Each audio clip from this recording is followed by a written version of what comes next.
Sa videong ito, pag-usapan natin kung ano nga ba yung throttle body, kailan o anong odo dapat tayo maglinis nito, mga senyales para linisin na natin to, at kung paano mag-DIY na pagbaklas at linis nito. Kasama na dito ang manual reset ng ECU at TPS at kung bakit kailangang i-reset ito. So para ma-access natin yung throttle body, kailangan natin tanggalin itong buong upuan na to. After dito sa baba, meron din dito sa taas, gamit lang ulit tayo ng Phillips. Tapos yung nandito sa side, kabilaan yan. Tapos tanggalin din natin yung nandito sa loob ng seat natin. So gagamit tayo dyan ng 10mm na socket wrench. Pag nabaklas na lahat ng tornilyo, baklasin lang natin itong mga cover. Unahin natin to. Then ito, isundutin lang natin yan.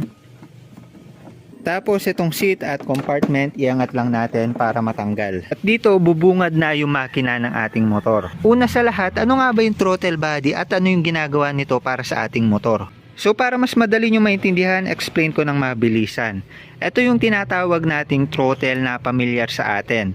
So kapag inikot po natin yung ating throttle or silinyador, nagre-react po yung part na to. Kung makikita nyo, inikot ko yung throttle natin, nagre-react yan. So dito sa loob, may reaction din na nangyayari.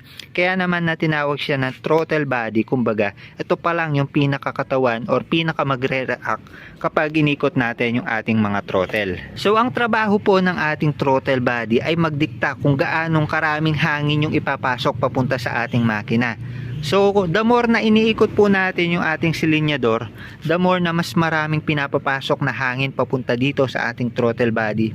So, dahil nakadugtong siya sa ating air filter or air cleaner dito sa part na to, kung saan ito yung dito pumapasok yung hangin natin, ipipilter nito.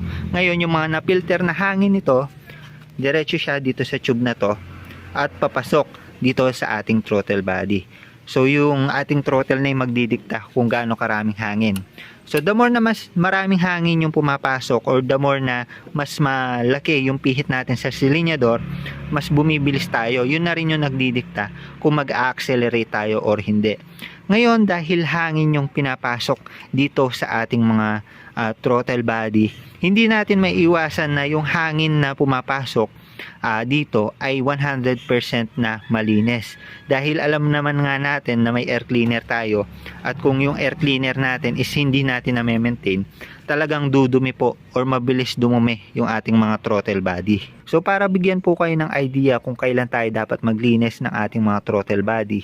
Kung bagong kuha po ang inyong mga motor sa kasa at gusto nyong linisan to for the first time, ang pinaka-recommended po na odo is 12,000 odo pataas. So 12,000 pababa, hindi recommended na linisin natin yung ating throttle body, lalo na kung bagong dala ito or kakakuha pa lang natin nito sa kasa, dahil masyado pang bata at siguradong wala pang naiipong dumi dito sa loob.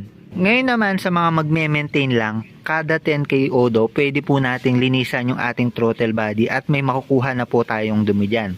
So, isa rin sa mga cause ng mabilis na pagdumi ng ating throttle body ay yung ating air cleaner na nandito sa loob.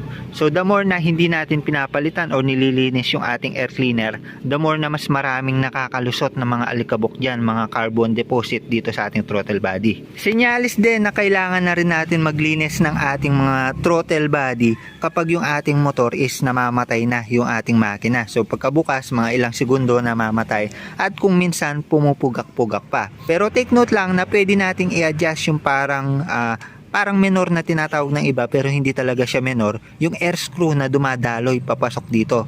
Etong air screw natin, ito siya yung naglilimit ng hangin na ipapasok dito sa ating throttle body.